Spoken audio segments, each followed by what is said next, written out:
স্পর্শ তোমার দাও হে প্রভু, শরণটুকু চাই, শরণটুকু চাই। স্পর্শ তোমার দাও হে প্রভু, শরণটুকু চাই, শরণটুকু চাই। Hallelujah, hallelujah, hallelujah, hallelujah. যা কিছুই আমার, সবই তোমার। যা কিছু আমার, সবই তোমার। তোমারই নামে আমি এগিয়ে যাব, তোমারই নামে আমি এগিয়ে যাব। তোমার ছোঁয়া পাই, স্পর্শ তোমার দাও হে প্রভু, শরণটুকু চাই, শরণটুকু চাই। Hallelujah, hallelujah, hallelujah, hallelujah. হৃদয়ে আমার পবিত্র বাক্য তোমার, হৃদয়ে আমার পবিত্র বাক্য তোমার। তোমারই কথা আমি ছড়িয়ে দেব, তোমারই কথা আমি ছড়িয়ে দেব। তোমায় পেতে চাই, স্পর্শ তোমার দাও হে প্রভু, শরণটুকু চাই, শরণটুকু চাই। Hallelujah, hallelujah, hallelujah, hallelujah. Amen. আমি সবাইকে আমার শুভ সাব্বাতে নমস্কার এবং অভিনন্দন জানিয়ে শুরু করছি। আশা করি আপনারা সবাই এই প্যান্ডেমিকের মধ্যেও ভালো আছেন, সুস্থ আছেন। প্রার্থনা করি যেন আপনারা সবাই ভালো থাকেন। আজকে আমি যে বিষয় নিয়ে আলোচনা করব সেটি হলো গডস লাভ আর সালভেশন, অর্থাৎ কিনা ঈশ্বরের প্রেম আমাদের অনন্ত জীবন। 2016 সালে একটি যুবক গোল্ডেন গেট ব্রিজ থেকে আত্মহত্যা করার জন্য প্রস্তুতি করছিল। সেই দেখে অনেকে যারা আশেপাশে ছিল তারা ছেলেটির আত্মহত্যার ভিডিও নেবার জন্য প্রস্তুতি হচ্ছিল, যে কখন সে ব্রিজ থেকে লাফ দিয়ে পড়বে সেই মুহূর্তে তারা ছবি তুলবে। তারা কেউ তাকে বাঁচাবার চেষ্টা করলো না, তার চোখের জলও তারা দেখতে পেল না। ছেলেটি মনের দুঃখে উপরে উঠল, এদিক ওদিকে তাকিয়ে সে যে মুহূর্তে ঝাঁপ দেবে সেই মুহূর্তে কোথা থেকে একজন অচেনা ব্যক্তি মধুর সুরে তাকে বলল, আমি কি তোমাকে আলিঙ্গন করতে পারি? ছেলেটি অবাক হয়ে গেল সেই মধুর আওয়াজ শুনে। সে ফিরে তাকালো, তাকে দেখে তার মনে একটা ভালোবাসা জাগলো। ভদ্রলোকটি আবারও তাকে বললেন, তুমি কি আমাকে কিছু বলতে চাও? ছেলেটি তার দিকে তাকিয়ে চোখের জল নিয়ে নিচে নেমে এলো। তার আর আত্মহত্যা করা হলো না। সে সেই ব্যক্তিকে অনেক খুঁজলো পরে, কিন্তু তাকে কোথাও খুঁজে পেল না। তখন সে অনুভব করলো যে সে আর কেউ নয়, ঈশ্বর তার স্বর্গদূতকে পাঠিয়েছেন তার জীবন রক্ষা করবার জন্য। ঈশ্বর তাকে ভালোবাসেন। বন্ধুগণ, ঈশ্বর আমাদের সবাইকে ভালোবাসেন। তিনি চান না যেন আমরা বিনষ্ট হই। আসুন আমরা প্রার্থনা করি। হে আমাদের স্বর্গস্থ পিতা, তোমার মহানামের ধন্যবাদ জানাই যে তুমি আমাদের সকলকে একত্রিত করেছ তোমার বাক্য শুনবার জন্য। প্রভু, তুমি আমাদের মধ্যে এসো এবং পবিত্র আত্মায় আমাদের পরিপূর্ণ করো, যেন আমরা তোমার অসীম প্রেম বুঝতে পারি এবং তোমাকে গ্রহণ করে অনন্ত জীবনের ভাগী হতে পারি। দয়াময় প্রভু, তুমি আমার হয়ে তোমার অসীম প্রেমের কথা আমাদের কাছে বলো, যেন আমরা তোমাকে জানতে পারি, তোমাকে ভালোবাসতে পারি এবং তোমার আজ্ঞা সকল পালন করতে পারি এবং তোমার পরিত্রাণ গ্রহণ করতে পারি। পাপ ক্ষমা করো, এই ভিক্ষা প্রভু যীশু খ্রিস্ট নামে চাই। দয়া করে শ্রবণ ও গ্রাহ্য করো। আমেন। আমরা প্রথম যোহন 4 অধ্যায় 7 থেকে 11 পদ পড়ে দেখি সেখানে কি লেখা আছে। প্রিয়তমেরা, আইসো, আমরা পরস্পর প্রেম করি, কারণ প্রেম ঈশ্বরের, এবং যে কেউ প্রেম করে সে ঈশ্বর হইতে জাত এবং ঈশ্বরকে জানে। যে প্রেম করে না সে ঈশ্বরকে জানে না, কারণ ঈশ্বর প্রেম। আমাদিগতে ঈশ্বরের প্রেম ইহাতেই প্রকাশিত হইয়াছে যে ঈশ্বর আপনার একজাত পুত্রকে জগতে প্রেরণ করিয়াছেন, যেন আমরা তাহার দ্বারা জীবন লাভ করতে পারি। ইহাতেই প্রেম আছে। আমরা যে ঈশ্বরকে প্রেম করিয়াছিলাম তাহা নয়, কিন্তু তিনিই আমাদেরকে প্রেম করিলেন এবং আপন পুত্রকে আমাদের পাপার্থ প্রায়শ্চিত হইবার জন্য প্রেরণ করিলেন। প্রিয়তমেরা, ঈশ্বর যখন আমাদের এমন প্রেম করিয়াছেন, তখন আমরা পরস্পর প্রেম করতে বাধ্য। জগতের কোনো বহুমূল্য বস্তু বা জীবনের সঙ্গে ঈশ্বরের অপরিমেয় প্রেমের তুলনা হয় না। কিন্তু তবু কেন মানুষ ঈশ্বরের প্রেমের মূল্য বোঝে না? তিনি প্রেমময়। আমরা কি বুঝতে পারি তার শর্তবিহীন ভালোবাসা? আসুন আমরা ঈশ্বরের প্রেমের বিষয়ে কিছুক্ষণ আলোচনা করি। আজকে আমরা 4টি অংশে ঈশ্বরের প্রেমের কথা আলোচনা করব। আমার প্রথম অংশটি হলো God's love is unconditional, অর্থাৎ ঈশ্বরের প্রেম শর্তবিহীন। দ্বিতীয় অংশটি হলো God's love is unending, অর্থাৎ ঈশ্বরের প্রেম অনন্ত অথবা চিরস্থায়ী। তৃতীয় অংশটি God's love is unchangeable, অর্থাৎ ঈশ্বরের প্রেম পরিবর্তনহীন। শেষ অংশটি God's love is uncompromising, অর্থাৎ ঈশ্বরের প্রেম অটল। আসুন আমরা বিস্তারিতভাবে প্রথম অংশটি আলোচনা করি। God's love is unconditional, ঈশ্বরের প্রেম শর্তবিহীন। আমরা প্রথম যোহনের 4 অধ্যায় 19 পদ পড়ে দেখি। সেখানে লেখা আছে, আমরা প্রেম করি কারণ তিনি প্রথমে আমাদেরকে প্রেম করিয়াছেন। আমি একটা উদাহরণ দিয়ে একটা ছোট গল্পের মধ্যে এটা আমি বোঝাতে চেষ্টা করছি। একটি অন্ধ মেয়ে, তার খুব ভালো একজন ছেলে বন্ধু ছিল। ছেলেটি রোজ তার বাড়িতে আসতো, তাকে সব কিছুতে সাহায্য করত। ছেলেটি তাকে খুব ভালোবাসতো।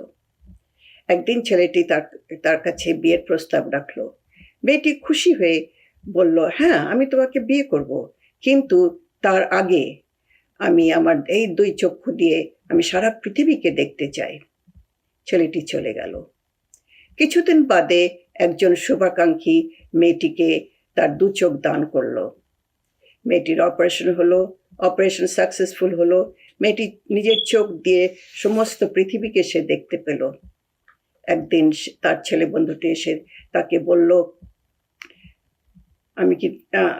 তুমি কি আমাকে বিয়ে করবে? সেই প্রস্তাব রাখলো আবারও।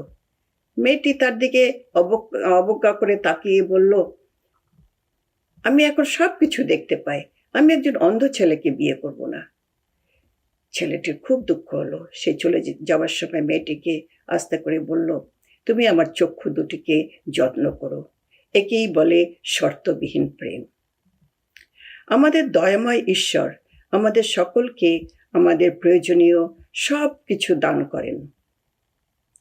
আমরা কোনো ভালো কাজ করে বা দান ধ্যান করে তার প্রেম অর্জন করতে পারি না। তিনি পৃথিবীর সকল মানুষকে সমানভাবে প্রেম করেন। ইফিসীয় পুস্তকের 2:4-8 পড়ে দেখি, কিন্তু ঈশ্বর দয়াধনে ধনবান বলিয়া আপনার যে মহাপ্রেমে আমাদিওকে প্রেম করিলেন, তৎপ্রযুক্ত আমাদিওকে, এমন কি অপরাধে মৃত আমাদিওকে খ্রিস্টের সহিত জীবিত করিলেন। অনুগ্রহেই তোমরা পরিত্রাণ পাইয়াছ, এবং তিনি খ্রিস্ট যিশুতে আমাদিওকে তাহার সহিত উঠাইলেন ও তাহার সহিত স্বর্গীয় স্থানে বসাইলেন। উদ্দেশ্য এই, খ্রিস্ট যিশুতে আমাদের প্রতি প্রদর্শিত তাহার মধুর ভাব দ্বারা যেন তিনি আগামী যুগ পর্যায়ে আপনার অনুপম অনুগ্রহ দান প্রকাশ করেন। কেননা অনুগ্রহেই বিশ্বাস দ্বারা তোমরা পরিত্রাণ পাইয়াছ, এবং ইহা তোমাদের হইতে হয় নাই, ঈশ্বরেরই দান। আমাদের জন্মই পাপে। আমরা যতই চেষ্টা করি না কেন, আমাদের চিন্তা নিরন্তর মন্দ। আমরা যতই ভালো কাজ করি না কেন, আমরা নিজেদের জোরে ঈশ্বরের ভালোবাসা পেতে পারি না।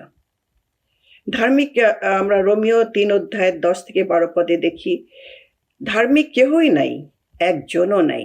বুঝে, এমন কেহই নাই। ঈশ্বরের অন্বেষণ করে, এমন কেহই নাই। সবাই বিপথে গিয়াছে, তারা একসঙ্গে অকর্মণ্য হইয়াছে। সৎকর্ম করে এমন কেহই নাই, একজনও নাই। আমরা অনেক সময় মনে করি যে আমরা যদি ভালো জীবন যাপন করি, ঈশ্বরের আজ্ঞা সকল পালন করি, চার্চের কাজে আমরা যোগ দেই, আমার সমাজে অনেক নাম আছে, আমি অনেক দান ধ্যান করি, তাই জন্য ঈশ্বর আমাকে নিশ্চয়ই ভালোবাসবেন। কিন্তু সেটা নয়। আমরা ধন্য, কারণ ঈশ্বর আমাদের ভালোবাসেন। ঈশ্বরের কোনো প্রকার শর্ত নেই আমাদের ভালোবাসার জন্য। তিনি প্রেমময়। তিনি সকলকে নিঃস্বার্থভাবে প্রেম করেন বলেই তিনি আমাদের তার প্রতিমূর্তিতে সৃষ্টি করেছেন। একদিন একজন পাস্টার তার নিজের অফিসে বসে অপেক্ষা করছিল যদি কোনো ব্যক্তি তার কাছে আসে প্রার্থনার অনুরোধ নিয়ে, অথবা কিছু বাইবেল আলোচনা করবার জন্য, তার জন্য সে অপেক্ষা করছিল। অনেকক্ষণ অপেক্ষা করার পর একজন বিশ্বাসী তার অফিসে এসে ঢুকলো। পাস্টার তাকে জিজ্ঞাসা করলে, তোমার কি কোনো প্রশ্ন আছে?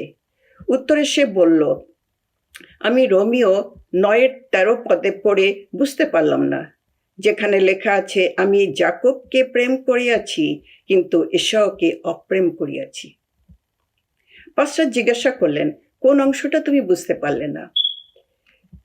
বিশ্বাসী বললেন যে আমি শেষের অংশটি বুঝতে পারলাম না। তো পাস্টার বললেন, সত্যি বিষয়টি খুবই গুরুত্বপূর্ণ। আমি কিন্তু বুঝতে পারলাম না প্রথম অংশটি। ঈশ্বর কেন যাকবকে প্রেম করলেন যখন সে ধূর্ত, ধোঁকাবাজ ছিল এবং বড় ভাইয়ের আশীর্বাদ চুরি করে নিয়েছিল? এটা কেবল ঈশ্বরের প্রেম, আমরা তার প্রেম বুঝতে পারি না। আসুন আমরা প্রথম যোহন 4:10 পড়ে দেখি কি লেখা আছে। ইহাতেই প্রেম আছে, আমরা যে ঈশ্বরে প্রেম করিয়াছিলাম তাহা নয়, কিন্তু তিনি আমাদেরকে প্রেম করিলেন এবং আপন পুত্রকে আমাদের পাপার্থ প্রায়শ্চিত হইবার জন্য প্রেরণ করিলেন। আমাদের জীবন যেমনই হোক না কেন, যতই খারাপ কাজ করি না কেন, তিনি আমাদের ভালোবাসেন। বন্ধুগণ, আমরা কি ঈশ্বরকে প্রেম করি? আর যদিও বা করি, কতটা করি? একজন রিটায়ার্ড পাস্টার তার শেষ সারমন দিয়ে যখন সে গির্জা থেকে বেরিয়ে আসলো, সামনে গিয়ে দাঁড়ালো, তখন একজন বিশ্বাসী তার কাছে আসলো, এসে তাকে ধন্যবাদ দিয়ে তাকে জিজ্ঞাসা করলো, পাস্টার, আপনি কি জানেন এত বছর ধরে আপনি আমাদের কি শিক্ষা দিয়েছেন? পাস্টার তাকে জিজ্ঞাসা করলো, আপনি বলুন কি? সেই বিশ্বস্ত ব্যক্তি বললেন, আপনি আমাদের শিক্ষা দিয়েছেন যে ঈশ্বর আমাদের কখনো পরিত্যাগ করেন না এবং তিনি আমাদের সব সময় প্রেম করেন। আমরা জানি সাধু পিতর ঈশ্বরকে অস্বীকার করেছিল, কিন্তু তবু ঈশ্বর তাকে ভালোবেসেছেন, তাকে পরিবর্তন করেছেন এবং তার কাজে তাকে ব্যবহার করেছেন। আমরা সক্রিয় 2:8 পদ পড়ে দেখি সক্রিয় কি বলছেন সেখানে তার তৃতীয় দর্শন সম্বন্ধে ইসরায়েলদের বিষয় পড়ে দেখি। কারণ ঈশ্বর বাহিনীগণের সদাপ্রভু এই কথা কহেন, প্রতাপের পরে তিনি আমাকে সেই জাতিগণের কাছে পাঠাইলেন যাহারা তোমাকে লুট করিয়াছে। কেননা যে ব্যক্তি তোমাকে স্পর্শ করে সে তাহার চক্ষুর তারা স্পর্শ করে। এই পদে আমরা দেখতে পাই ঈশ্বর আমাদের কত বেশি ভালোবাসেন, আর তাই তিনি আমাদের তার চোখের মণির সঙ্গে তুলনা করেছেন। আমরা জানি রাজা দাউদ ঈশ্বরের চোখের মণি ছিল। রাজা দাউদ ঈশ্বরের সঙ্গে তার যোগাযোগ ছিল, তাকে ভালোবাসতো, আর ঈশ্বরও তাকে ভালোবাসতো। সে ভালো পথে চলবারও চেষ্টা করত, কিন্তু তবুও সে অনেক অন্যায় করেছে, ব্যভিচার করেছে, হত্যা করেছে। তবু ঈশ্বর তাকে ভালোবাসতেন, কারণ সে ঈশ্বরের সন্তান ছিল। আমরা যদি ঈশ্বরকে বিশ্বাস করে তাকে গ্রহণ করি আর তার পথে চলবার চেষ্টা করি, তাহলে আমরাও ঈশ্বরের সন্তান হতে পারবো। আমার দ্বিতীয় বিষয়টি হচ্ছে গডস লাভ ইজ আনএন্ডিং, অর্থাৎ ঈশ্বরের প্রেম অনন্ত, চিরস্থায়ী। জেরমিয় 31:3 পদে জেরমিয় বলছেন, সদরপ্রভু দূর হইতে আমাদিওকে দর্শন দিয়া বলিলেন, আমি তো চিরপ্রেমে তোমাকে প্রেম করিয়া আসিতেছি, এই জন্য আমি তোমার প্রতি চিরস্থায়ী দয়া করিলাম। ঈশ্বর আমাদের সৃষ্টির পূর্বেই জানতেন যে আমরা মানব জাতি তার পথ থেকে অনেক দূরে চলে যাব, পাপের পথে চলব। তাই তিনি আমাদের সৃষ্টির পূর্বেই আমাদের পরিত্রাণের পরিকল্পনা করেন। তিনি তার পুত্রের সঙ্গে, পবিত্র আত্মার সঙ্গে পরিকল্পনা করেন যে তিনি তার একজাত পুত্রকে আমাদের জন্য এই পৃথিবীতে পাঠাবেন, আমাদের পাপ বহন করে মৃত্যুবরণ করবেন এবং পুনরুত্থিত হয়ে মৃত্যুকে জয় করে আমাদের জীবন দেবেন। আর তাই আমরা দেখতে পাই 2000 বছরের কিছু আগে ঈশ্বর তার একমাত্র পুত্রকে এই পৃথিবীতে পাঠান। তিনি আমাদের শিক্ষা দেন কিভাবে সৎ পথে চলতে হয়, কিভাবে ঈশ্বরকে ভালোবাসতে হয় এবং মনুষ্য জাতিকেও ভালোবাসতে হয়, কিভাবে তার পথে চলতে হয়। এবং তারপর তিনি আমাদের সকলের পাপের বোঝা নিয়ে তিনি ক্রুশে প্রাণ দিলেন এবং তিনি আবার পুনর্জীবিত হলেন, আমাদের মৃত্যুকে জয় করে আমাদের পাপ থেকে মুক্ত করলেন। আর যদি আমরা তাকে বিশ্বাস করি, তাকে গ্রহণ করি, তাহলে আমরা তা অনন্ত জীবনের ভাগী হতে পারবো। ঈশ্বরের প্রেম আমরা এখানে দেখি, তার প্রেমের কোনো শেষ নাই। 1 করিন্থীয় 13:8 পদে প্রথম অংশে দেখতে পাই, যেখানে লেখা আছে প্রেম কখনো শেষ হয় না। একটা ছোট ছেলে স্কুল থেকে আসার পথে তার বন্ধুদের সঙ্গে মারপিট করে ঘরে ঢুকলো। ঘরে ঢুকতে তার ভয় করছিল, কারণ সে জানে যে তার বাবা অপেক্ষা করছে তাকে শাস্তি দেবার জন্য। সুতরাং সে ঘরে ঢুকে মাথা নিচু করে চুপ করে বাবার সামনে দাঁড়িয়ে থাকলো আর অপেক্ষা করলো কখন বাবা তাকে শাস্তি দেবে। বাবা তাই দেখে তাকে আদর করে কাছে ডাকলো। বাবা তাকে বলল, তোমাকে আমি একটা গুপ্ত কথা বলি, তুমি এই কথাটা সব সময় মনে রাখবে। বাবা তার সন্তানদের যখন তখন ভালোবাসে না, বাবা তার সন্তানদের সব সময় ভালোবাসে, তার প্রেমের কোনো শেষ নাই। এই কথাটি তুমি সব সময় মনে রাখবে। একদিন ছেলেটি বড় হলো, ছেলেটি অনেক ভালো কাজ করলো, অনেক মন্দ কাজ করলো, কিন্তু মন্দ কাজ অনেক করলো, সেজন্য তার একটা ভয় ছিল যে সে কি স্বর্গরাজ্যের ভাগী হতে পারবে। কিন্তু এক রাতে সে স্বপ্ন দেখে যে স্বর্গ রাজ্যে গেছে আর স্বর্গরাজ্যের দ্বারের সামনে দাঁড়িয়ে আছে, অপেক্ষা করছে কে ওকে ডাকবে ভিতরে, কে আহ্বান করবে যে স্বর্গরাজ্যে প্রবেশ করো। যখন দাঁড়িয়ে আছে তখন সে তার বাবার আওয়াজ শুনতে পেল যে বাবা বলছে, বাবা তার সন্তানদের যখন তখন ভালোবাসে না, বাবা তার সন্তানদের সব সময় ভালোবাসে, তার প্রেমের কোনো শেষ নেই। তাহলে ভেবে দেখুন আমাদের ঈশ্বর পিতা আমাদের কত বেশি ভালোবাসেন, যে আপনার একজাত পুত্রকে আমাদের জন্য পৃথিবীতে পাঠালেন, তিনি মৃত্যুবরণ করলেন এবং পুনর্জীবিত হলেন যেন আমরা অনন্ত জীবন পাই। আমার তৃতীয় বিষয়টি হলো গডস লাভ ইজ আনচেঞ্জেবল, অর্থাৎ ঈশ্বরের প্রেম অপরিবর্তনীয়। মালাকি 3:6 পদে আমরা দেখি, কারণ আমি সদাপ্রভু, আমার পরিবর্তন নাই, তাই তোমরা হে যাকব সন্তানগণ বিনষ্ট হইতেছ না।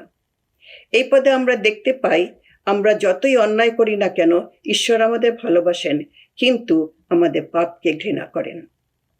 সেই জন্য আমরা দেখি যে যিশুকে যখন ক্রুশে দেওয়া হয়েছিল, তখন তার দুপাশে দুজন অপরাধীকেও ক্রুশে দেওয়া হয়েছিল। তার মধ্যে একজন অপরাধী যিশুকে গ্রহণ করলো, তার কাছে পাপ ক্ষমা চাইলো, যিশু তাকে ক্ষমা করলেন এবং সে অনন্ত জীবনের ভাগী হতে পারল। যাকব 1:17 আমরা দেখি, সমস্ত উত্তম দান এবং সমস্ত সিদ্ধ বর উপর হইতে আইসে, জ্যোতির্গণের সেই পিতা হইতে নামিয়া আইসে, যাহাতে অবস্থান্তর কিংবা পরিবর্তন জনিত ছায়া হইতে পারে না। ঈশ্বর পরিবর্তনশীল নন। একদিন সিজে সার্জন ইংল্যান্ডের কোন একটা গ্রামে তার বন্ধুর সঙ্গে টহল দিচ্ছিল। যখন সে টহল দিতে দিতে একটা বাড়ির ছাদের উপরে সে বায়ু পতাকা দেখলো, যার উপরে লেখা ছিল গড ইজ লাভ, ঈশ্বর প্রেম। স্পার্জন ওটা দেখে বন্ধুকে বলল, এই ঈশ্বর প্রেম এই কথাটি ওখানে লেখা ঠিক হয়নি, কারণ বায়ু পতাকা ঘুরতে থাকে, এক জায়গায় থাকে না, কিন্তু ঈশ্বরের প্রেম অপরিবর্তনীয়। বন্ধুটি তাকে বলল, আমি তোমার কথা সম্মত নই। ওই চিহ্নটি সত্যকেই দেখাচ্ছে যে যেদিকে থেকেই হাওয়া বয় না কেন, ঈশ্বর প্রেম। আমার সর্বশেষ বিষয়টি হলো গডস লাভ ইজ আনকম্প্রোমাইজিং। ঈশ্বরের প্রেম অটল, অবিচল। ঈশ্বরের প্রেম কখনো তার পবিত্রতাকে বিচলিত বা বিবাদ করে না। ঈশ্বর যদি পাপকে ঘৃণা না করেন, তবে তার প্রেম কখনো পবিত্র হবে না। ঈশ্বরের ধার্মিকতার কোনো পরিবর্তন নাই। যিশায়া 45:21 পদে দেখি, আমরা শেষের অংশটি পড়ে দেখি, লেখা আছে, আমি ধর্মশীল ও ত্রাণকারী ঈশ্বর, আমি ব্যতীত অন্য কেহ নাই। যিশায়া 22 পদের দেখি, হে পৃথিবীর প্রান্ত সকল, আমার প্রতি দৃষ্টি করিয়া পরিত্রাণ প্রাপ্ত হও, কেননা আমি ঈশ্বর আর কেহ নয়। 32:4 পদে দেখি, তিনি শৈল, তার কর্মসিদ্ধি, কেননা তাহার সমস্ত পথ ন্যায্য। তিনি বিশ্বাস্য ঈশ্বর, তাহাতে অন্যায় নাই, তিনিই ধর্মময় ও সরল। এখানেও আমরা দেখি যে ঈশ্বরের প্রেম অটল এবং অবিচল। গীতসংহিতা 11:5 পদে দেখি, সদাপ্রভু ধার্মিকের পরীক্ষা করেন, কিন্তু দুষ্টু ও দৌরাত্ম্যপ্রিয় লোক তাহার ঘৃণাস্পদ। সদাপ্রভু ধর্মময়, কর্মই ভালোবাসেন। প্রেমময় ঈশ্বর হাত বাড়িয়ে আমাদের আহ্বান করছেন। আমরা যদি সেই আহ্বানকে অবজ্ঞা করে অস্বীকার করি, তাহলে সময় আসবে যখন আমরা তার পরিত্রাণ থেকে বঞ্চিত হব। আজকে আমরা ঈশ্বরের পথ থেকে আমরা অনেক দূরে চলে গেছি বলে আমাদের জীবনে নানা রকম দুঃখ কষ্ট আসছে, অসুখ ব্যাধি, দুর্ঘটনা, নানান রকম কষ্ট আসছে। মানব জাতির পাপের জন্য আজকে আমরা এই পৃথিবীতে মহামারী, দুর্ভিক্ষ, ঘূর্ণিঝড়, হিংসা, মারামারি শিকার হয়েছি। আমাদের মধ্যে থেকে শান্তি চলে গেছে, পরিবারের মধ্যে শান্তি নাই, পৃথিবীর মধ্যেও, জগতের মধ্যেও কোনো শান্তি নেই, কারণ আমরা ঈশ্বরের থেকে অনেক দূরে চলে গেছি। এটাই তার কারণ। তার প্রেম এবং তার দান আমরা দেখতে পাই না, কারণ আমরা জগতের মোহে ডুবে আছি। আসুন আমরা 1 পিতর 4:7-11 পদে দেখি, কিন্তু সকল বিষয়ের পরিণাম সন্নিকট, অতএব সংযমশালী হও এবং প্রার্থনায় নিমিত্ত প্রযুক্ত থাকো। সর্বাপেক্ষা পরস্পর একাগ্রভাবে প্রেম করো, কেননা প্রেম পাপরাশি আচ্ছাদন করে। বিনা বচসাতে পরস্পর অতিথি সেবা করো। তোমরা যে যেমন অনুগ্রহ পাইয়াছ, তদনুসারে ঈশ্বরের বহুবিধ অনুগ্রহ ধনের উত্তম অধ্যক্ষের মতো পরস্পর পরিচর্যা করো। যদি কেউ কথা বলে, সে এমন বলুক যেন ঈশ্বরের বাণী বলিতেছে।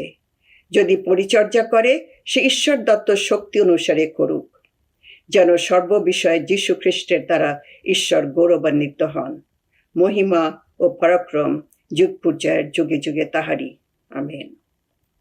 প্রথম পিতর 4:7-11 পদে আমরা বিশেষ 4টি শিক্ষা লাভ করতে পারি, এবং আমরা যদি এই শিক্ষা নিয়ে চলি তবে আমরা অনন্ত জীবনের ভাগী হতে পারব। প্রথম শিক্ষাটি আমরা 4 পদে পাই। প্রার্থনার নিমিত্ত প্রযুক্ত থাকো। অর্থাৎ আমাদের সবসময় ঈশ্বরের সঙ্গে যোগাযোগ রাখতে হবে, প্রার্থনার মাধ্যমে প্রার্থনা করতে হবে, তার বাক্য অধ্যয়ন করতে হবে, সেইভাবে আমরা তার সঙ্গে যোগাযোগ রাখতে পারি। তার ইচ্ছা অনুযায়ী তার আজ্ঞা সকল আমাদের পালন করতে হবে। যদি আমরা সেটা করি তাহলে আমরা পাপ থেকে দূরে থাকতে পারবো। দ্বিতীয় শিক্ষাটি আমরা 4 পদে পাই। পরস্পর একাগ্রভাবে প্রেম করো। ঈশ্বর আমাদের অমূল্য 2টি আজ্ঞা দিয়েছেন। প্রথম আজ্ঞাটি হলো তুমি ঈশ্বরকে প্রেম করো, এবং দ্বিতীয় আজ্ঞাটি হলো যে প্রতিবেশীকে আপনার মতো প্রেম করো। আমরা যদি সেটা করতে পারি তা আমরা ঈশ্বরের পথে চলতে পারবো, আর আমরা তার অনন্ত জীবনের ভাগী হতে পারবো। তৃতীয় শিক্ষাটি পাই 9 পদে। বিনা বচসাতে অতিথি সেবা করো। আমরা অনেক সময় অতিথি সেবা করি, এসে গেছে করতে হবে, এইভাবে করি, কিন্তু আমাদের বিনা বচসাতে অতিথি সেবা করতে হবে, তাহলেই আমরা ঈশ্বরকে সেবা করতে পারবো। আর সর্বশেষ শিক্ষাটি আমরা 10 পদে পাই। পরিচর্যা করো। অর্থাৎ আমাদেরকে ঈশ্বর যে দান দিয়েছেন তদ অনুযায়ী আমরা আমাদের সেই দান অপরের জন্য ব্যবহার করি, যাতে ঈশ্বরের গৌরব হয়। এসব যদি আমরা মেনে চলতে পারি তাহলে আমরা ঈশ্বরের পথে চলতে পারবো এবং তার আগমনের জন্য প্রস্তুত হতে পারবো। বন্ধুগণ, আজকের বিষয় আলোচনা করে আমরা ঈশ্বরের অটুট প্রেমের কথা জানতে পারলাম। প্রথমত, ঈশ্বরের প্রেম শর্তবিহীন। দ্বিতীয়ত, ঈশ্বরের প্রেম অনন্ত এবং চিরস্থায়ী। তৃতীয় হচ্ছে ঈশ্বরের প্রেম পরিবর্তনহীন, এবং চতুর্থ বিষয়টি হলো ঈশ্বরের প্রেম অটল। ঈশ্বর আমাদের কত ভালোবাসেন যে সেটা আমরা দেখতে পাই। যোহন 3:16 পড়ে দেখি। ঈশ্বর জগৎকে এমন প্রেম করিলেন যে আপনার একজাত পুত্রকে দান করিলেন, যেন যে কেউ তাতে বিশ্বাস করে সে বিনষ্ট না হয়, কিন্তু অনন্ত জীবন পায়। প্রভু যীশু খ্রিস্ট দুহাত বাড়িয়ে আমাদের ডাকছেন। মথি 11:28 পদে দেখি, হে পরিশ্রান্ত ও ভারাক্রান্ত লোক সকল, আমার নিকটে আইসো, আমি তোমাদেরকে বিশ্রাম দেব। বন্ধুগণ, আসুন আমরা তার অনুগ্রহের দান গ্রহণ করি এবং তার পথে চলি, তার আজ্ঞা সকল পালন করি, তাহলে আমরা অনন্ত জীবনের ভাগী হতে পারবো। ঈশ্বর আমাদের আশীর্বাদ করুন। আসুন আমরা প্রার্থনা করি। হে মহান ঈশ্বর সদাপ্রভু, তোমাকে ধন্যবাদ জানাই তোমার অসীম প্রেমের জন্য। আমাদের আশীর্বাদ করো যেন আমরা তোমার অনুগ্রহ গ্রহণ করে তোমার পথে চলি। আমাদের পাপ ক্ষমা করো এবং তোমার রাজ্যের জন্য আমাদের প্রস্তুত করো। এই ভিক্ষা প্রভু যীশু খ্রিস্টের নামে চাই, দয়া করে শ্রবণ ও গ্রাহ্য করো। আমেন।